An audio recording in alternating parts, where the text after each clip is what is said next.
In today's video, I will walk you through how to manually add holdings in Yahoo Finance. To begin, go to your Yahoo Finance portfolio page and open the My Watch List view inside the Portfolio Management and Tracker section. This is where your tracked symbols are located and where you can manually add position details for a specific ticker.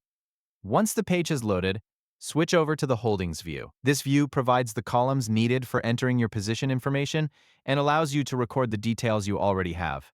Next, locate the ticker symbol you want to update. On that symbol's row, click the Add option. This will open a form for that particular position. You are not changing the watch list itself.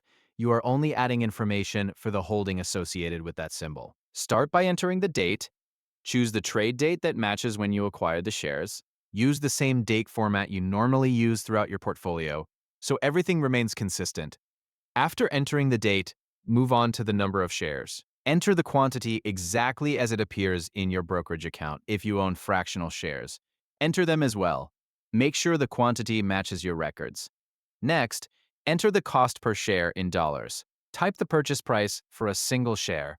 This amount will be used together with the number of shares to calculate your position information. Once that is done, enter a high limit if you use an upper price target. Type the price level you want to use for that position. This value will remain visible in your holdings view and can be used as a reference point. After entering the high limit, add a low limit if you use a lower price level for tracking purposes. Enter the value you want to use and save it together with the rest of your position details. At this point, you should have entered the trade date, the number of shares, the cost per share, and your high and low limits. After completing those entries, Yahoo Finance will display updated position information directly inside the holdings view. The information you entered will be connected to that symbol and shown together with the latest market data.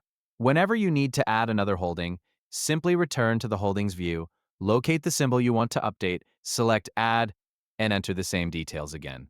With your date, shares, cost per share, and price limits entered, your holdings view will reflect the positions you want to track manually in Yahoo Finance. Thank you for watching.